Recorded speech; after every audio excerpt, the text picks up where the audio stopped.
ডাকসু নির্বাচন অনুষ্ঠান করার ক্ষেত্রে সুপ্রিম কোর্টের আদেশ অনুযায়ী আর কোনো আইনি বাধা আমাদের সামনে নাই। আগামী 9 সেপ্টেম্বর ডাকসু নির্বাচন ফ্রি, ফেয়ার এবং ইম্পার্শিয়াল ওয়েতে ঢাকা বিশ্ববিদ্যালয় কর্তৃপক্ষ ডাকসু নির্বাচন অনুষ্ঠিত করবে ইনশাআল্লাহ। স্বাধীনতার পূর্বে ডাকসু নির্বাচন হয়েছিল 1924-25 সাল থেকে 71 সাল পর্যন্ত ডাকসু নির্বাচন হয়েছে 37 বার। বাংলাদেশ প্রতিষ্ঠা হওয়ার পর থেকে ডাকসু নির্বাচন হয়েছে 7 বার। এটি 8ম বারের মতো আমরা ঢাকা বিশ্ববিদ্যালয়ে ডাকসু নির্বাচনের আয়োজন করেছি। এখানে কেন্দ্রীয় সংসদে 471 জন প্রার্থী অংশগ্রহণ করেছেন। সকলেই তার নিজস্ব প্যানেল দিয়ে অত্যন্ত আগ্রহ উদ্দীপনার সহিত নির্বাচনী প্রচার প্রপাগান্ডা চালাচ্ছে। ঢাকা বিশ্ববিদ্যালয় এই ক্ষেত্রে এই নির্বাচনের পরিবেশ তৈরি করতে এবং শেষ পর্যন্ত নির্বাচন অনুষ্ঠান করে ছাত্রদের ভোট অনুযায়ী যে যাকে ইচ্ছা তাকে প্রার্থী নির্ধারণ করে ভোট দিবে, এই ব্যাপারে ঢাকা বিশ্ববিদ্যালয় বদ্ধপরিকর। ঢাকা বিশ্ববিদ্যালয়ের সামনে যখন যে যেভাবে তার যুক্তি উপস্থাপন করেছে, আমরা ট্রাইব্যুনাল গঠন করেছি। ট্রাইব্যুনালের পরে প্রেসিডেন্টের কাছে যারা আপিল করেছে, প্রেসিডেন্টের আপিল নিষ্পত্তি করেছি। নিষ্পত্তি করে আমরা উপযুক্ত আইনি সিদ্ধান্ত নিয়েছি।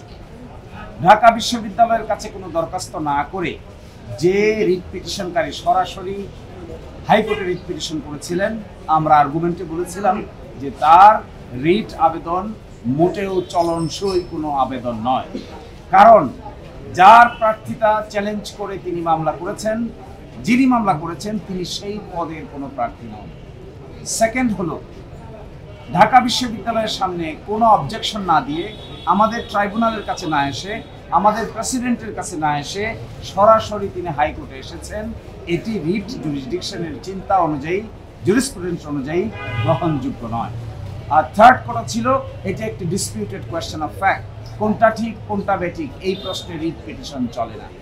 আর আমরা আদালতের সামনে এটাও বলেছিলাম, ঢাকা বিশ্ববিদ্যালয় হিসেবে, অথরিটি হিসেবে এটা একটা অটোনমাস বডি।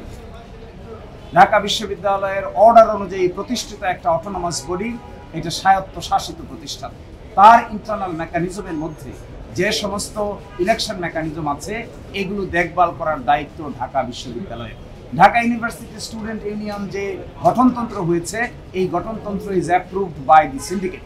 সেই অ্যাপ্রুভ গঠনতন্ত্রের ভিতরে আমরা বিধান করেছিলাম, যদি কারো অবজেকশন থাকে তাহলে তিনি রিটার্নিং অফিসারের সামনে দায়ের করতে পারবেন।